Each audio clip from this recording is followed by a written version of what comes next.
اور پاکستان کے دوستی کا پاس لحاظ نہیں کرتے ہیں، ٹھیک ہے نا جی۔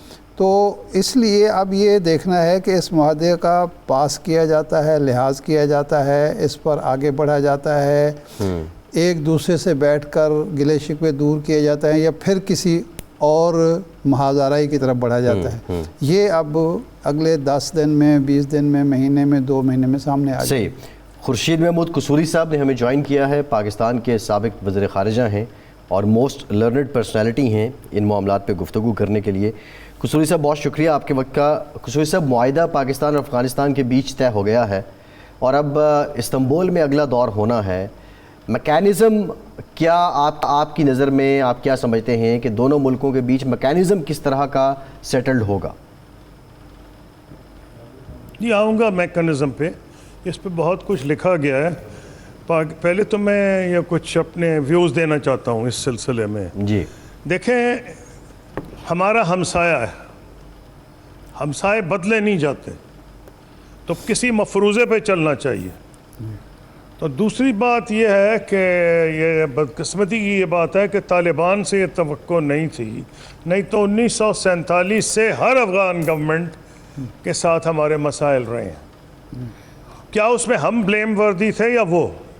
شروع میں تو انہوں نے ایشو اٹھایا تھا کہ ڈیورینڈ لائن کا، اور انہوں نے ہی اعتراض کیا تھا اس پہ جو ہماری ممبرشپ تھی اس کی جنرل یونائٹڈ نیشنز کی، اور ان کا تھا جی انہیں تحفظ ہے، لیکن بعد میں انہوں نے بہت جلدی وڈرا کر لیا اپنا آبجیکشن۔ اس لیے ضروری ہے سمجھنے کے لیے کہ یہ کوئی خاص طالبان اسپیسیفک نہیں ہے، لیکن افسوس کی یہ بات ہے کہ طالبان سے یہ توقع نہیں تھی، کیونکہ طالبان یہ کہتے تھے ان کا مطمع نظر جو ہے وہ اسلامی ہے، وہ اس قسم کی نیشنلسٹ اپروچ کو سپورٹ نہیں کرتے، بلکہ ماضی میں وہ اٹیک کرتے رہے ہیں افغانستان کے نیشنلسٹ رولرز پہ۔ اب یہ میں نے اس لیے بتانا ضروری سمجھا کہ اس کا کوئی آئیڈیل سلوشن ہو نہیں سکتا، کسی غلط فہمی میں کسی کو نہیں ہونا چاہیے، حالات زیادہ خراب تو ہو سکتے ہیں۔ ہماری جو کلیکٹیو ایفرٹ ہونی چاہیے، اور I am sure government of Pakistan کی جتنی ایجنسیز ہیں وہ یہ ٹرائی کر رہی ہیں، کیونکہ ان کو اتنا ہی تجربہ ہے، میرا بھی بڑا تجربہ ہے، لیکن ان کو بھی بہت تجربہ ہے، تو ان کو پتہ ہے جو میں بات کرنے لگا ہوں وہ یہ ہے کہ ہندوستان کا پہلا کیس تو فلاپ ہو گیا۔ ان کی خواہش تھی کہ آپ کا نہ ہو کوئی سیز فائر اگریمنٹ۔ ہمارے جو کامن فرینڈز ہیں ان کی ایک خصوصیت ہے جو سمجھنے کی ضرورت ہے۔ وہ کون سے کامن فرینڈز ہیں؟ یو اے ای، سعودی عربیہ، قطر اور ترکی۔ کیوں ہیں یہ خاص طور پہ؟ صرف نام لینے سے تو فرق نہیں پڑے گا نا، اس لیے آپ کو سمجھ آئے گی کہ ان کی اہمیت کیا ہے۔ جب میں فارن منسٹر تھا اس سے پہلے صرف 3 ملکوں نے ریکگنائز کیا تھا ہمارے دور میں، ایک پاکستان آف کورس تھا، اور ایک سعودی عرب، اور ایک یو اے ای۔ تو ان کی ایک اسپیشل ریلیشن شپ شروع سے ہے۔ دنیا کے 3 ملک تھے، ہم تو پھنسے ہوئے افغانستان، کمبل چھوڑے نہ چھوڑے جو بھی ہے، پتہ نہیں کمبل کون ہے اور ہم کمبل کو چھوڑتے ہیں، کمبل ہمیں نہیں چھوڑتے ہوئے ہیں، جی پتہ نہیں کیا چیز ہے یہ، اس پہ ہم نے آپ کو چھوڑ دیا۔ اچھا، کیونکہ میں ججمنٹ سے اسی دینا چاہتا ہوں جس کو فائدہ ہو، اس کو میں اس ٹینشن کو بڑھانا نہیں چاہ رہا، میں نے اس کو ہینڈل کیا ہے، اور مجھے اس میں بڑی خوشی ہوئی جیسا سیز فائر ہو گئی ہے۔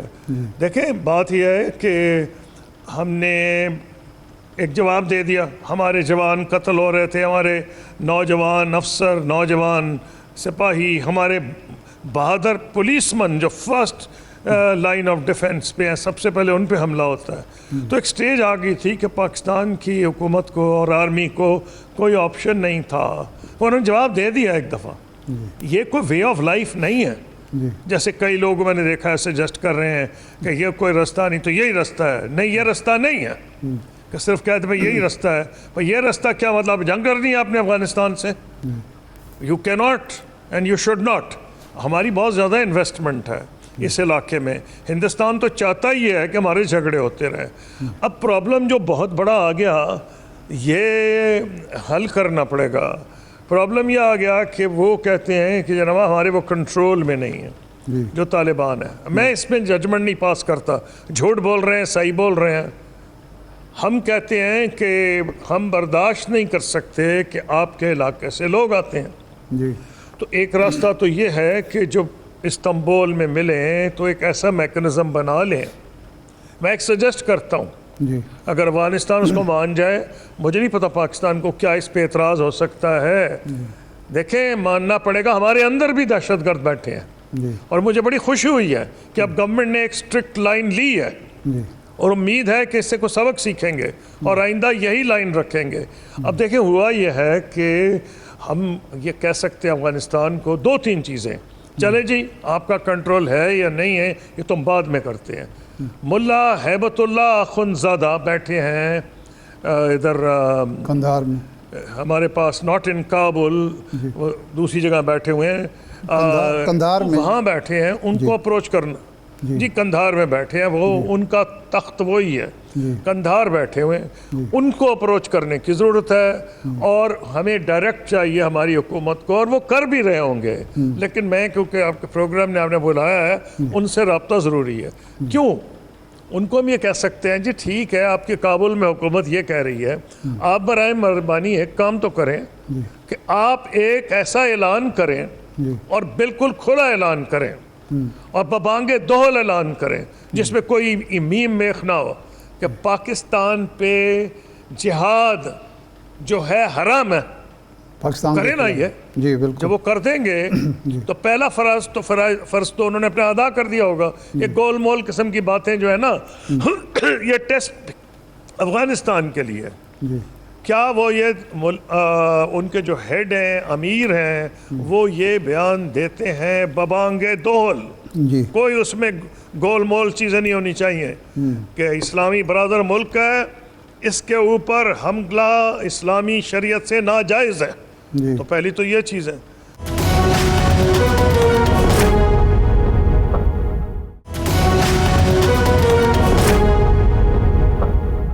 دوسری چیز اس میں وہ ہم کر سکتے ہیں کہ ہم ایک میکنزم بنائیں جو کہ کابل کی حکومت کو بہت مشکل ہو جواب دینا. ہم کہیں جی آپ کے یہ کیوں دوست ہیں؟ میں بتا دیتا ہوں، ترکی کی ملک ہے افغانستان میں. جب کبھی جھگڑے ہوتے تھے تو یہ بھی ہمیں کہتے ہیں نا ہم ملٹی نیشنل ملک ہیں، ہمارے ہاں مختلف نیشنلٹیز یا قومیتیں رہتی ہیں. اور بھائی ان کے ہاں تو ساری قومیتیں رہتی ہیں. ایک ان کے ہاں ازبیک ہیں، تاجک ہیں، ہزارہ ہیں، پشتون ہیں، سب ہیں. پشتون سب سے زیادہ ہیں، فالوڈ بائی تاجکس. اب اس میں ہم یہ انہیں کہہ سکتے ہیں کہ جناب ترکی جو ہے اس کا وائٹل انٹرسٹ ہے اس علاقے میں.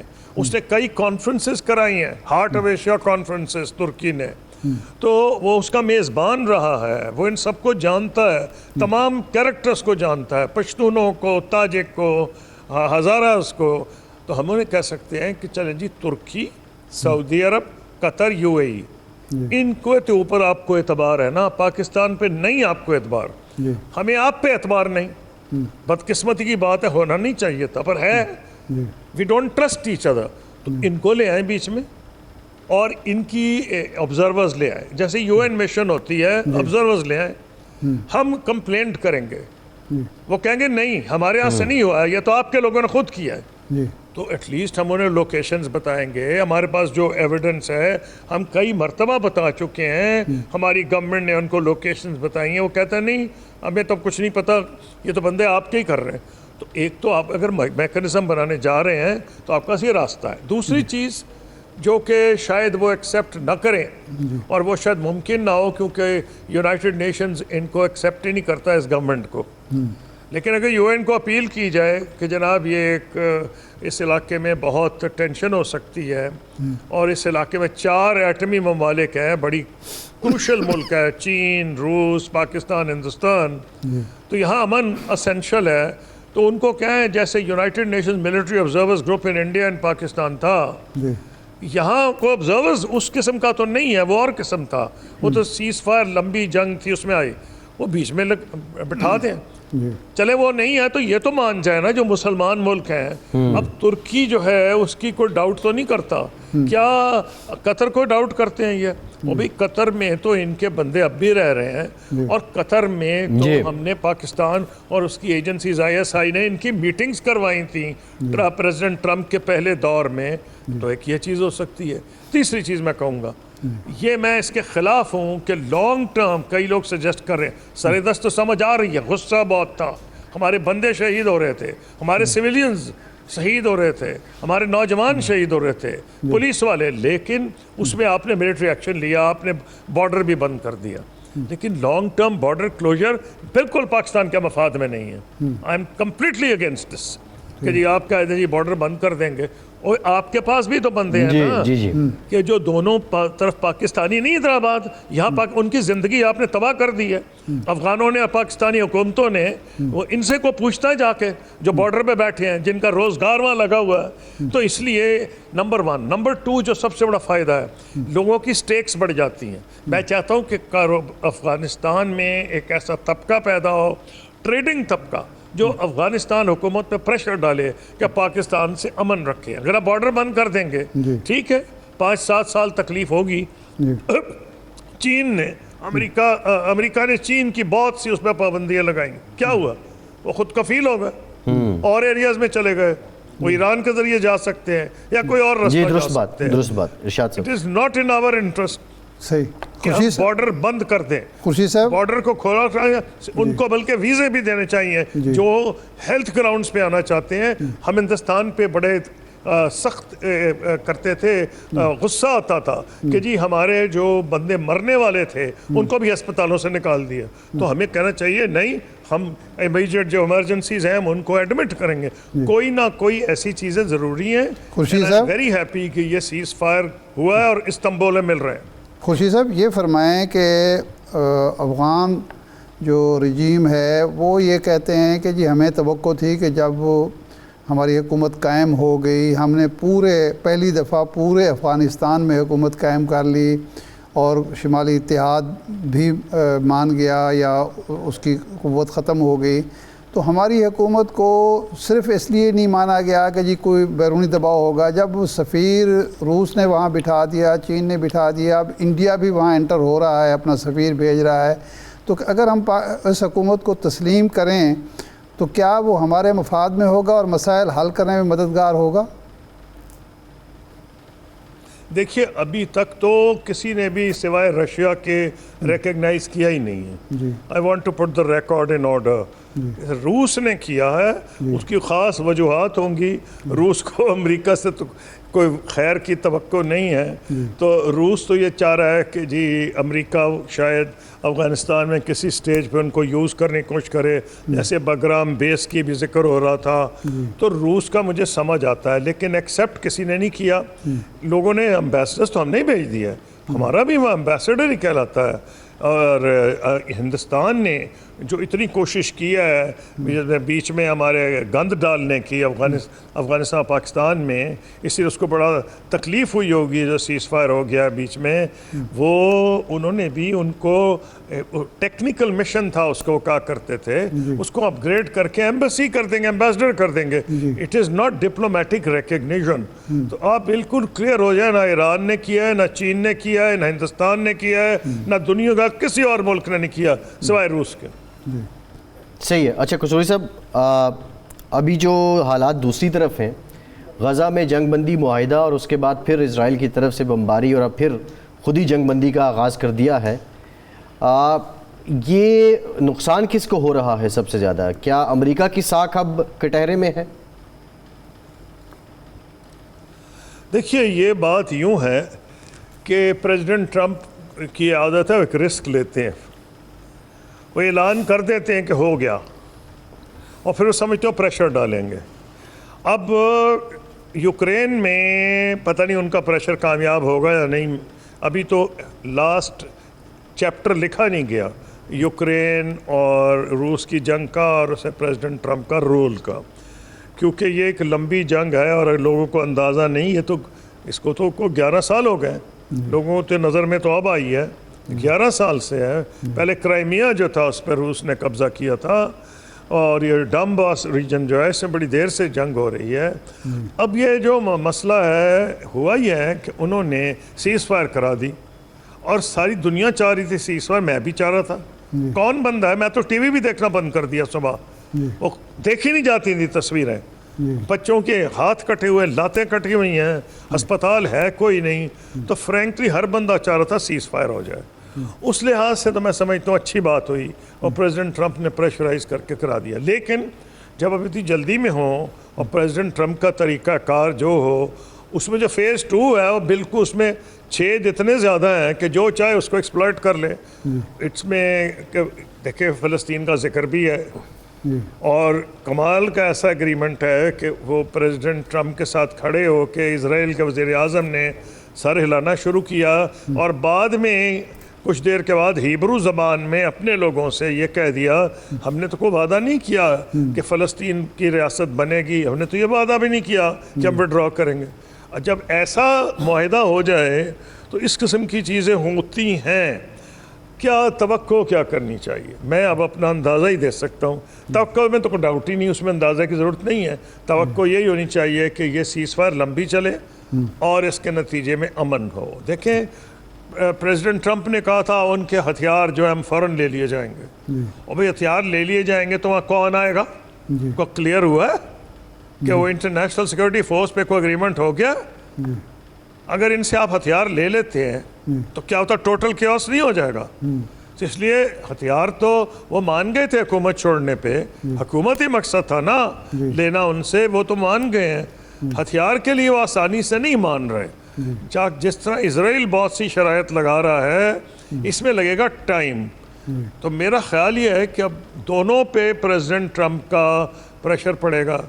حماس پہ پڑے گا, ترکی, قطر اور اس کے ذریعے جو امیجیٹ جن ملکوں نے رول ادا کیا ہے ان کے ذریعے پڑے گا کہ وہ اس کو جی کیا کریں. میں نے کہا مصر ہے, ایجپٹ ہے, سعودی ہے, مصر, ترکی, مصر اور قطر, ان کے ذریعے وہ پریشر ان پر ڈالیں گے اور اسرائیل پر ڈالیں گے اس بنیاد پر کہ نیتن یاہو کو انہوں نے یہ کہہ دیا تھا کہ تم اس سے زیادہ جنگ کے ذریعے کچھ حاصل کر نہیں سکتے جو میں نے اب تمہیں کروا دیا. تو اور اسرائیل کا پبلک اوپینین جو ہے وہ پریزیڈنٹ ٹرمپ کے پلان کے حق میں ہے, جس کو ٹرمپ پلان کہہ لے یا 20 پوائنٹ پلان کہہ لے. تو اب یہ ایک رسکی گیم دونوں کھیل رہے ہیں. نیتن یاہو کی اقتدار بھی ہے ایک طرف اس کو یہ ڈر ہے کہ اگر میں سب کچھ ہی مان گیا یعنی فیز 2 تو جو لوگ میرے ساتھ بیٹھے ہیں وہ چھوڑ کے چلے جائیں گے, میں جیل چلا جاؤں گا. پریزیڈنٹ ٹرمپ نے تو اوپنلی کہہ دیا کہ اس کو جیل نہ بھیجیں. انہوں نے پریزیڈنٹ آف اسرائیل کو کہہ دیا کہ اس کو معاف کر دیں. اب عجیب و غریب گیم ہے, اس لیے میں تو اس سے زیادہ پریڈکٹ نہیں کر سکتا. توقع اور خواہش کہ شاید وہ دونوں پہ اپنا پریشر ڈالیں گے اور امیڈیٹلی اگر تھوڑی موٹی گڑبڑ ہوئی جو کہ توقع جو تو ایکسپیکٹ کرنی چاہیے جب ایسا معاہدہ آئے جس میں اتنے لوپ ہولز ہوں کہ دونوں سائڈز ایکسپلائٹ کر سکیں, تو اصل میں پھر کہانی یوں بنتی ہے کہ پریزیڈنٹ ٹرمپ ایک طرف سے اربوں سے ان کو فائدہ ہے. کیا فائدہ ہے؟ یہ تو بھوکا ملک ہے اسرائیل, یہ پتہ ہے ہی کچھ نہیں, بھکاری ہے, روز پیسے مانگتا ہے, روز ہتھیار مانگتا ہے. آن دی ادر ہینڈ اور یہ جو ہیں یو اے ای, سعودی عربیہ, قطر, سعودی عربیہ نے تو آلریڈی $630 بلین انویسٹ کیا ہوا, 600 بلین اور ان سے مانگ رہے پریزیڈنٹ ٹرمپ. اور کوئی ایکسپیکٹڈ راؤنڈ فگر ہے کہ 1.5 ٹریلین کی جو وہ توقع کر رہے ہیں. ان کا تو انٹرسٹ زیادہ ہے ان کے ساتھ, اور ان کی ذاتی انٹرسٹ بھی, آپ کا بزنس انٹرسٹ بھی اگر جن کا وہ اشارہ کرتے رہتے ہیں وہ ان کے ساتھ ہے. تو امید کی جانی چاہیے کہ وہ ٹوٹلی پیچھے نہیں ہٹیں گے اور پریشر اپنا قائم رکھیں گے.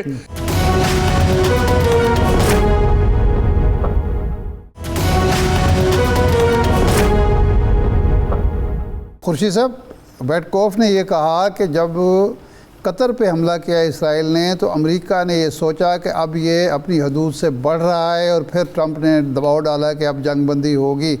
تو یہ جو سوچ ہے امریکہ میں کہ جی اسرائیل اپنی حدود سے بڑھ رہا ہے, حد سے بڑھ رہا ہے, یہ صرف موجودہ جو اسٹیبلشمنٹ ہے موجودہ جو ایڈمنسٹریشن ہے ٹرمپ ایڈمنسٹریشن اس کی سوچ ہو سکتی ہے یا امریکی اسٹیبلشمنٹ بھی ٹرمپ کے ساتھ کھڑی ہوگی اس معاملے میں؟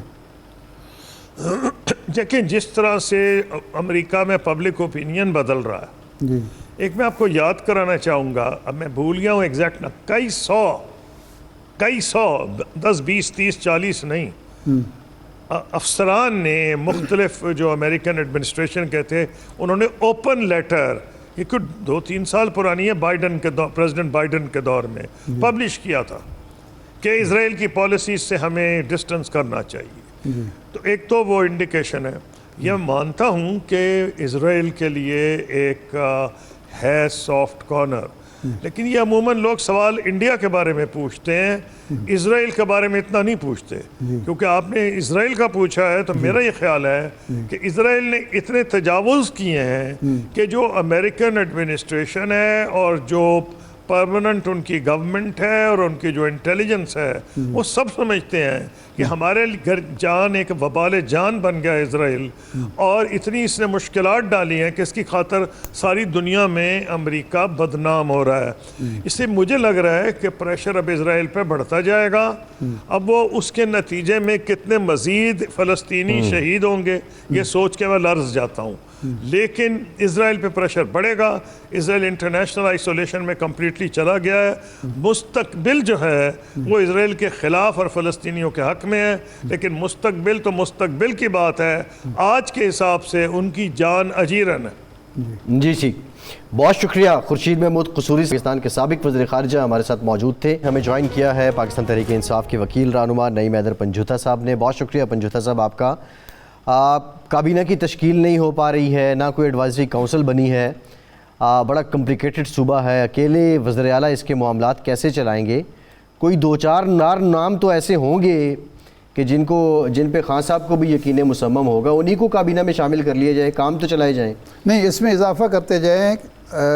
سپریم کورٹ کے فیصلے کے مطابق، آئین کے مطابق کابینہ کے بغیر وزیر اعلیٰ مکمل نہیں ہوتا، وزیر اعلیٰ کوئی فیصلہ نہیں کر سکتا. تو جب تک کابینہ نہیں بنتی وزارت اعلیٰ کیسے چلے گی، حکومت کیسے چلے گی؟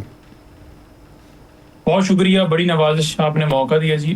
دیکھیں بالکل آپ کی بات ٹھیک ہے، لیکن اس میں قصور جو ہے وہ وزیر اعلیٰ کا نہیں ہے، بلکہ اس جیلی حکومت جو ایک فارم 45 کے اوپر بنائی گئی ہے اس کا ہے. کیونکہ وزیر اعلیٰ نے ان کو خط لکھا اور کہا کہ میری ملاقات کروا دی جائے، لیکن ملاقات نہیں کروائی گئی. وہ وہاں پر گئے اور کھڑے رہے. اگر کے پی کے اندر ایسے ہی ماحول ہم بناتے اور اسی طرح اگر نواز شریف وہاں قید ہوتے اور مریم نواز آتی اور سارا دن کھڑی رہتی تو آج پی ایم ایل این کے لوگ جو ہیں اچھل کر پتہ نہیں کیا بات کر رہے تھے. عوام نے مینڈیٹ دیا عمران خان کو، ان سے مشاورت جو ہے وہ ضروری ہے، کیونکہ انہوں نے ہی گائیڈ لائن دینی ہے، پالیسی دینی ہے. وہ اس جماعت کے سربراہ ہیں جس کا ووٹ جو ہے ووٹر جو ہے وہ ان کو فالو کرتا ہے. تو لہٰذا یہ ساری کی سارا برڈن جو ہے یہ آتا ہے اس حکومت کے اوپر جو رکھنے ڈال رہی ہے. ہائی کورٹ سے ہم نے رجوع کیا، جو جمعرات کے لیے درخواست التوا ہوئی ہے اس میں نوٹسز ہوئے ہیں. تو اب دیکھتے ہیں کہ عدالت جمعرات کو کوئی آرڈر کر کے اس پہ عمل کرا سکتی ہے یا ایسے ہی ہوگا جس سے پہلے بھی عدالت نے حکم جاری کیا. صرف ایک حکم نہیں، بار بار احکامات جاری کیے ہر ایک کے حوالے سے، چاہے بہنیں ہوں، چاہے ہم وکلا ہوں، چاہے اس وقت علی امین گنڈا پور صاحب ہوں یا کوئی اور رہنما ہو، لیکن اس پہ عمل نہیں کیا گیا. تو انہیں عدالت کی درخواستیں بھی التوا کا شکار ہیں. تو ہم نے عدالت میں رجوع کیا ہوئے، جو ہی ملاقات ہوگی عمران خان صاحب کی پرمیشن آئے گی، کابینہ بن جائے گی. سوال یہ ہے، آپ نے تائید بھی کی کہ سپریم کورٹ کا فیصلہ ہے کہ حکومت کی تعریف کابینہ اور چیف ایگزیکٹو ہیں. اب کوئی اس حجت کو تمام کرنے کے لیے ایک دو اشخاص کو تو وزیر جا سکتا ہے، اور ایسا نہیں ہے کہ جو تجاویز ہیں آفریدی صاحب کی وہ ساری ریجیکٹ ہو جائیں گی. تو وہ حجت آپ تمام کیوں نہیں کر دیتے؟ دیکھیں اصل معاملہ یہ ہے کہ یہ جو جیلی حکومت ہے یا ان کو جو لانے والے ہیں وہ کوشش پہلے دن سے لگے ہوئے ہیں کہ عمران خان صاحب کو مائنس کیا جائے. اس مائنس کی جو آگے پریکٹیکلی ہے وہ اسی طرح سے ہے کہ فیصلوں کے اندر ان کی مشاورت نہ شامل ہو. اب پہلے بجٹ جب منظور کیا گیا اس وقت بھی سارا معاملہ یہی کیا گیا، اور پھر آپ نے دیکھا کہ لوگوں نے علی مین پہ بھی تنقید کی اور لوگوں کے اوپر بھی تنقید کی کہ یہ نہیں ہونا چاہیے تھا، کیونکہ لوگوں نے ووٹ دیا عمران خان کو. اب شہباز شریف صاحب جو ہیں وہ فون کر کے مبارک تو دے دیتے ہیں وزیر اعلیٰ صاحب کو، لیکن جب وہ کہتے ہیں کہ ملاقات کروا دیں تو وہ بھی کہتے ہیں میں پوچھ کے بتاتا ہوں. پھر دوبارہ بیک کال بھی نہیں آتی. تو یہ اگر اختیار نہیں رکھتے تو پھر استعفے کیوں نہیں دے دیتے، پھر کیوں نہیں ریزائن کر دیتے؟ اس لیے کرسی کے ساتھ چمٹے ہوئے ہیں کیونکہ انہوں نے اپنے کیس ختم کروائے، اقتدار کے مزے لینے، اور کرسی کی لت جو ہے وہ اتنی بری ہوتی ہے کہ اس کے لیے یہ کچھ بھی کرنے کو تیار ہے جو آپ کے سامنے نہیں صاحب، ایک سوال یہ بھی ہے کہ ابھی تک کرسی کی لت کی آپ بات کر رہے ہیں، سہیل آفریدی صاحب نے آج جو فیصلے لیے ہیں، جو ایک انہوں نے اعلیٰ سطحی میٹنگ اٹینڈ کی ہے، اس میں جو انہوں نے ہدایات دی ہیں، جب حکومت آئینی اعتبار سے مکمل ہی نہیں ہے تو پھر ان احکامات اور ہدایات کی آئینی حیثیت کیا ہے؟ اگر کوئی اس کو ماننا چاہے تو ٹھیک ہے، نہ مانے تو بھی اس کا اختیار ہے کیونکہ حکومت تو ہے نہیں۔ دیکھیں فلور آف دا ہاؤس کھڑے ہو کر انہوں نے جو ہے اپنا ایک ایجنڈا جو ہے وہ پیش کیا تھا کہ ہم نے صوبے کو کس طرح سے چلانا ہے، کہ یہاں جو ہے وہ خیبر پختونخوا کے اندر امن ہونا چاہیے، خیبر پختونخوا کے اندر کرپشن نہیں ہونی چاہیے، صحت کارڈ کے بارے میں بات کی انہوں نے، پناہ گاہوں کے حوالے سے بات کی، عام عوام کے حوالے سے بات کی، لا اینڈ آرڈر کی صورتحال کے اوپر بات کی، صحت کے حوالے سے بات کی، ایجوکیشن کے حوالے سے بات کی۔ آج بھی اجلاس ہوا ہے تو وہ وزیر اعلیٰ تو ووٹوں سے منتخب ہو گئے، اب کابینہ جو ہے وہ بنانا ضروری ہے، جو کہ خان صاحب سے ملاقات کے بعد ہوگی، لیکن امور جو ہے روزمرہ کے بطور سی ایم جو ہیں وہ احکامات جاری بھی کر رہے ہیں، لیکن جو ریلیونٹ منسٹریز ہیں وہ ظاہری بات ہے جب ان کی اپروول ہوگی تبھی جا کے پروسیس ہوگا۔ تو یہ سارا جو اس وقت ہر طرف آپ کو دیکھنے کو مل رہی ہے چیز، یہ سارے کا سارا قصور جو ہے اس وفاقی حکومت یا ان کے جو اتحادی ہیں یا ان کو جو لانے والے ہیں ان کا ہے۔ ان سے سوال پوچھیں کہ آپ ایسا کیوں کر رہے ہیں، کیوں نہیں ملاقات کرا رہے، کیونکہ ملاقات جب تک نہیں ہوگی کیسے وہ آگے کابینہ بنائیں گے۔ اور اس پہ میں داد دیتا ہوں سہیل آفریدی صاحب کو کہ انہوں نے جس طرح بولڈ سٹیپ لیا، جس طرح انہوں نے جو ہے کہا کہ بالکل یہ عوام نے مینڈیٹ دیا عمران خان کو تو گائیڈ لائنز ادھر سے ہی آئیں گی، تو جب ساتھ دوسری ان کی سٹیٹمنٹ بھی اٹھا لینا جدھر یہ کہتے ہیں کہ سہیل آفریدی تو بڑے بالکل جی ان کو تو ایکسپیرینس نہیں ہے، تو ایکسپیرینس نہیں ہے آپ خود ہی ایڈمٹ کر رہے ہیں، تو پھر ایکسپیرینس کے لیے یا رہنمائی کے لیے پھر ان کو لیڈر سے ملنے دیں، تو کوئی ایک سٹیٹمنٹ تو لے آئے نا۔ لیکن سوال یہ ہے کہ ایک تو ایک تعطل کا شکار حکومت رہے گی، بنیادی نوعیت کے فیصلے آئین اور قانون کی روشنی میں جو کرنے ہیں نہیں کر پائے گی، تو نقصان تو آپ کو ہوگا، تحریک انصاف کو ہوگا، سہیل آفریدی کو ہوگا، صوبے کے عوام کو ہوگا، اور حکومت کے پاس تو بڑا ایک بہترین ایک موجود ہے کہ جی وہ آپ کو ملاقات نہ کرنے دیں تاکہ آپ کی حکومت عضو معطل بنی رہے۔ لیکن دوسرا یہ جو پریکٹیکل بات یہ ہے کہ جب پچھلے ہفتے سلمان اکرم راجہ صاحب دوسرے لوگ ملے مقدمات ہی کے سلسلے میں، تو اس وقت کچھ لوگوں کی تو اپروول پہلے لی جا سکتی تھی سہیل آفریدی صاحب کے مشورے سے، تو اس وقت بھی اپروول نہیں لی گئی۔ اس کا مطلب ہے آپ بھی صرف وہ پوائنٹ سکورنگ کر رہے ہیں یا سہیل آفریدی صاحب بھی پوائنٹ سکورنگ کر رہے ہیں اس کو ایشو بنا کے؟ نہیں دیکھیں، جو ملاقات تھی اس ملاقات کے اندر گفتگو ضرور ہوئی کہ کیا کرنا ہے کابینہ کے حوالے سے، تو ظاہری بات ہے انہوں نے کہا کہ سہیل آفریدی ایک کابینہ پورا پروسیس ہے، 25-30 لوگوں کے اوپر مشتمل جو ہے یہ سارا عمل ہوگا، کابینہ ہوگی، کابینہ میں یعنی اسپیشل اسسٹنٹ آگے ایڈوائزر اور سارا ایک لائے عمل ہے، 17 آئی تھنک سو منسٹرز ہیں، تو وہ انہوں نے تمام تر ٹیم جو ہے وہ ظاہری بات ایک سوچ سمجھ کے تمام ان کی انفارمیشن لے کر، ان کی سیریز دے کر، ان کی پرفارمنس دے کر، ظاہری بات ہے اچانک سے جب ان کی اناؤنسمنٹ ہوئی ان کو یہ تو نہیں تھا کہ 1 سال پہلے کا پتہ تھا کہ تیاری ہو رہی ہے، تو پہلے ہی ہر ایک کے حوالے سے وہ ڈیٹ وہ لے لیں یا ان کے انٹرویوز کر لیں یا ان کی چھان بین کر لیں، تو وہ پروسیس کے لیے ظاہری بات ہے ٹائم، اور ایک ڈیٹ بھی آگے مختص تھی سماعت کی 20 تاریخ کو جو ملتوی کر دی گئی، آج لگا ہوا تھا کیس 9 مئی کا، تو اس میں آج مشاورت ہو جانی تھی۔ یہ ملاقاتیں رکاوٹ بنا کے نہ ملوا کے یہ سارا قصور اس حکومت کا جاتا ہے، یہ ان کے جو جتنے لانے والے ہیں اتحادی ہیں، کیونکہ یہ آئین شکن ہے، یہ ملک کے سجن نہیں ہے، یہ ملک کے دشمن ہے، یہ سمجھتے ہیں کہ وہاں خیبر پختونخوا کی جو عوام ہے وہ پاکستان کی نہیں ہے بلکہ وہ پی ٹی آئی ہے، یہ سمجھتے ہیں کہ وہاں کی حکومت جو ہے وہ پاکستان کا حصہ نہیں ہے بلکہ کہتے ہیں کہ وہ عمران خان کی حکومت ہے، تو ان کو دلچسپی نہیں ہے، ان کو احساس ہی نہیں ہے، ان کو فکر ہی نہیں ہے کہ یہ چیزیں جو ہیں اسموتھ طریقے سے چلیں۔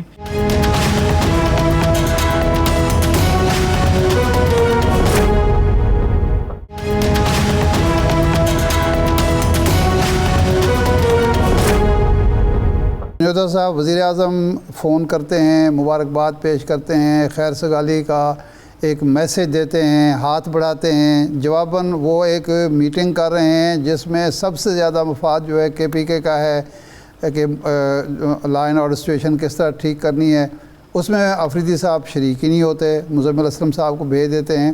تو آپ کی طرف سے بھی تو وہی رویہ ہے جو ان کی طرف سے ہے اگر مان لیا جائے تو؟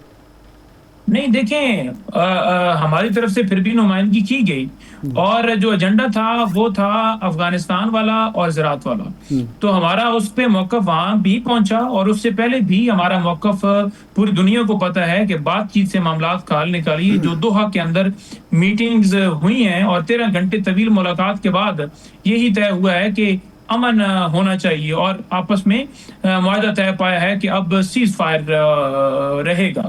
تو عمران خان بھی یہی بات کر رہے تھے اس وقت، یہ کہتے تھے یہ طالبان سے بات کرنے کی بات کرتے ہیں۔ آج طالبان والی اگر ہم بات کریں کہ آپ نے طالبان سے بیٹھ کے 13 گھنٹے مذاکرات کر لیے تو پھر آپ کو لگے گا کہ یہ ملک کے دشمن ہیں۔ تو مسئلہ یہ ہے کہ جب ہم ٹھیک بات کریں گے اس کو، کیونکہ وہ آپ کے مخالف ہے یا آپ کا مخالف بیان کر رہا ہے، تو آپ کہیں گے غلط۔ اگر وہی بات کل آپ جا کر دیں گے اور کہیں گے کہ دیکھیں جی ہم نے یہ مارکہ حق جو ہے نا وہ جیت لیا اور یہ کر دیا اور وہ کر دیا۔ اب جو صورتحال ساری یہ پیدا ہوئی ہے یہ ساری انہوں نے کی ہے۔ اس جو میٹنگ ہے اس سے پہلے بھی سہیل افریدی صاحب گئے ملاقات کرنے کے لیے اور وہاں اس کو روکا گیا۔ اگر اسی دن ملاقات کرا دیتے تو گائیڈ لائن انہوں نے کہا کہ میں کوئی میٹنگ نہیں اٹینڈ کروں گا جب تک میرے لیڈر کی ملاقات نہ۔ تو لیڈر کن کے پاس ہے؟ ان کے پاس ہے نا، تو یہ کیوں نہیں ملاقات؟ کیا جیل مینول حق نہیں دیتا؟ رول 92 جو ہے وہ واضح کہتا ہے کہ کوئی بھی قیدی ہوگا اس سے جا کر لوگ مل سکتے ہیں، وکلاء مل سکتے ہیں، رفقا مل سکتے ہیں، ان کے لیڈران مل سکتے ہیں، ان کی فیملی مل سکتے ہیں، تو کیوں نہیں ملنے دے رہے؟ یہ تو برڈن ہم پہ آتا ہے، ہم پہ تھوڑی آتا ہے۔ ابھی آپ سے جتنی گفتگو ہوئی ہے یہ پچھلے 10-12 منٹ میں، تمام باتوں میں آپ کی طرف سے ایک انکار ہی نظر آ رہا ہے، یہ کریں گے تو یہ کریں گے ورنہ ہم نہیں کریں گے۔ ابھی ضمنی الیکشن کا شیڈیول جاری ہو گیا ہے، پنجاب میں 23 نومبر کو ہونے ہیں جو سیلاب کے باعث ملتوی ہوئے تھے، اس کے بھی آپ بائیکاٹ پہ ہیں۔ اب تک پچھلے 2.5-3 سالوں میں اس بائیکاٹ نے اور اس ہردرمی نے آپ کو دیا کیا ہے؟ دیکھیں جو آگے جو ہے نا انتخابات آ رہے ہیں نا، الیکشن آ رہا ہے، بلدیاتی الیکشن آ رہا ہے، اس میں تو ہم حصہ لیں گے۔ باقی جو ضمنی الیکشن کی بات ہے، دیکھیں اس میں خان صاحب نے یہ اصولی موقف اختیار کیا کہ بہت زیادہ ہمارے لوگوں نے سفر کیا ہے اور یہ سیٹیں جان بوجھ کر ان کو پولیٹیکل وکٹمائزیشن ہے، سب کو پتہ ہے، جھوٹے کیسز، جھوٹی سزا دی گئی ہے، تو ہم احتجاجاً یہاں سے الیکشن نہیں لڑیں گے، کیونکہ انہوں نے جو فیصلے دیے ہیں، جو سزا دی ہے، جو ڈسکوالیفائی کیا گیا ہے، وہاں لڑنے کا مطلب یہی ہے کہ ہم ان کے فیصلوں کو تسلیم کر رہے ہیں۔ تو انہوں نے کہا کہ ہم احتجاجی طور پر نہیں جائیں گے، اور یہ ان کا موقف تھا۔ تو وہ میرا خیال میں موقف تو سب کو اس پہ ہونا چاہیے کہ بڑا زبردست، لوگ تو سیاست کے لیے پتہ نہیں کیا کیا لوگوں کی جو ہے جان لے لیتے ہیں، سپریم کورٹ پہ حملہ کر دیتے ہیں، نیب کے اوپر حملہ کر دیتے ہیں۔ تو عمران خان جو ہیں جیل کے اندر بیٹھ کے بھی اس بات کو کہہ رہے ہیں کہ ہم اصولی سیاست کرتے ہیں، یہ نہیں ہے کہ ہمیں کرسی کا معاملہ ہے۔ اور سیکنڈ بات آپ کو پتہ ہی ہے کہ جہاں بھی دوبارہ الیکشن ہوئے، دھاندلی والا جو پروگرام ہے وہ تو انہوں نے پہلے سے سیٹ کیے ہوئے ہے، وہاں پر آپ کو پھر یہ نہیں ہوگا کہ سیٹ پی ٹی آئی کو جائے گی، چاہے ریکاؤنٹنگ کے اندر ہو، چاہے نئے الیکشن کے اندر ہو، یا مخصوص نشستوں کا کیس ہو، وہ آپ کو یوں ہی نظر آئے گی، یا Noon league, people's party, J U I ان میں جائے گی، پی ٹی آئی کو نہیں ملے گی۔ نہیں، ابھی تو پشاور ہائی کورٹ سے آپ کو ریلیف ملا ہے، پشاور ہائی کورٹ سے آپ کو ریلیف ملا ہے، 26ویں آئینی ترمیم کے بعد ہی ملا ہے، جہاں سے آپ کے حق میں فیصلہ آ جائے وہ ٹھیک ہے، جہاں سے فیصلہ نہیں آتا اس میں آپ کہتے ہیں جی یہ تو سسٹم اور یہ آئینی ترمیم کا قصور ہو گیا۔ دیکھیں وہاں جو پشاور ہائی کورٹ کے اندر جو انصاف ہوا ہے نا، وہ اس وجہ سے ہوا ہے کہ ایک تو خیبر پختونخوا جو ہے نا، وہاں کی عوام جس طرح ان کا ایک جارحانہ رویہ ہے، جو ان کا انداز ہے، جو ایک ان کی ایک کسی بھی معاملے کے اوپر جس طرح وہ بات کرتے ہیں، آواز اٹھاتے ہیں، وہ ایک سامنے ان کو تھا۔ وہاں کی عوام نے مینڈیٹ دیا ہے عمران خان کو کہ اگر گورنر راج یا معاملہ لٹکانے کی طرف بڑھتے ہیں تو ایسا نہ ہو کہ انقلاب بنگال والا یہاں سے شروع ہو جائے۔ تو اس ڈر کی وجہ سے یعنی انفلوئنس کیا آپ نے، کروایا گیا۔ آپ کی جماعت نے انفلوئنس کیا ہے عدالتوں کو؟ جی آپ کی جماعت نے انفلوئنس کیا ہے عدالتوں کو، آپ یہ بات کر رہے ہیں؟ نہیں، انفلوئنس نہیں کیا، ہماری جماعت نے کوئی انفلوئنس نہیں کیا۔ وہاں اگر گورنر راج لگاتے، کیونکہ ڈیلے کرنے کا مطلب یہی تھا نا کہ گورنر راج لگانا ہے، تو فیصلہ سازوں نے کہا کہ بھائی باقی پورے پاکستان کے اندر ہم نے ساری چیز یرغمال بنائی ہے، ادھر کہا تو کہیں ایسا نہ ہونا کہ لینے کے دینے پڑ جائیں، تو انہوں نے عدالت کے اوپر پریشر نہیں ڈالا کہ آپ انصاف نہ دو، تو اس لیے عدالت نے وہاں انصاف کر لیا۔ 26ویں ترمیم کی روشنی کے اندر ہی یہ پروسیس ہوا 26ویں ترمیم کے بعد جو آئین کی اس وقت صورتحال ہے اس کے مطابق فیصلہ ہے, اس سے ہٹ کے نہیں آیا. تو یہ فیصلہ اسی طرح کا اس سے پہلے مخصوص نشستوں کے اوپر بھی آیا تھا, اور وہ یہی فیصلہ تھا کہ مخصوص نشستیں جو ہیں جب حلف نہیں لیا جا رہا تھا, ایک کورم مکمل نہیں تھا, اسپیکر نہیں لے سکے تھے, تو فوراً ہائی کورٹ نے اس میں انٹروین کر کے گورنر صاحب کو یہ اختیار دیا تھا کہ آپ حلف لے لیں. تو وہ دوبارہ ریپیٹ ہوئی, یہ چیز کوئی نئی چیز تو نہیں ہوئی یا کوئی ایکسٹرا چیز تو نہیں ہمیں ملی جی. اچھا یہ فرمائیں کہ وزیر اعلیٰ صاحب نے آج خطاب میں فرمایا ہے کہ کرپشن کو کسی صورت برداشت نہیں کیا گیا, انہوں نے کچھ احکامات بھی جاری کیے. یہ قیصر اقبال صاحب ہیں, انہی کے محکمے کے ہی ایک کلرک تھے, اربوں روپے کی کرپشن کی انہوں نے, تو وہ خود اپنے محکمے کو قابو نہیں کر سکے تو آپ پورے صوبے کی کرپشن کیسے ختم کریں گے؟ جی بالکل, دیکھیں بصیرت قوم جس طرح ہمارا مورال ہے, جو آج صورتحال ہے, مہنگائی ہے, لوگوں کی تنخواہیں کم یا روزگار نہیں ملتے تو لوگ ایسی صورتحال کی طرف بڑھتے ہیں. اس صورتحال کے اوپر لانے والے وہ لوگ ہیں جو اس وقت بھی وفاق کے اندر برجمان ہے. چوتھی دفعہ ایک وزیر اعظم بنا بیٹھا ہے اور ان کی بار بار حکومتیں رہی ہیں, ان کے اپنے خزانے جو ہیں انہوں نے لوٹ کے کھا گئے, وہ کلین چٹیں لے لیں نیب کے اندر ترمیم کر کے, یا کوئی اور ترمیم کر رہے ہیں عمران خان کو جیل میں ڈال کے, یہ بری ذمہ ہو گئے. انہوں نے بیسیکلی اس قوم کو اس طرف بھی دھکیلا ہے. تو ہم کوشش کر رہے ہیں کہ قوم کو کھڑا کریں, قوم کو جو ہے اپنے پاؤں پر کھڑا کر کے ان کو روزگار ملے, ان کو اچھی نوکریاں ملیں, ان کو تمام مواقع ملیں. نعیم صاحب سوال یہ ہے, 13 سال سے پی ٹی آئی کی حکومت ہے, CNW محکمے کا یہ کلرک ہے, جو اس وقت وزیر اعلیٰ ہیں وہ اس محکمے کے مشیر رہے ہیں, تو اس میں ان کا قصور کہاں سے آ گیا ہے؟ نہیں دیکھیں, CNW کو اگر کلرک ہے کسی ایک صوبے کے اندر تو آپ کا پورا پاکستان جو ہے نا, وہاں سے آپ کی معیشت کنٹرول ہوتی ہے. ایک ضلع میں جا کر معیشت نہیں کنٹرول ہوتی کہ ضلع سرگودا میں مہنگائی ہے تو چنیوٹ کے اندر بڑا آبادکاری ہوگی. تو یہ اوپر سے پالیسی آتی ہے. ہماری کوشش ہے کہ پاکستان کی معیشت ٹھیک ہو.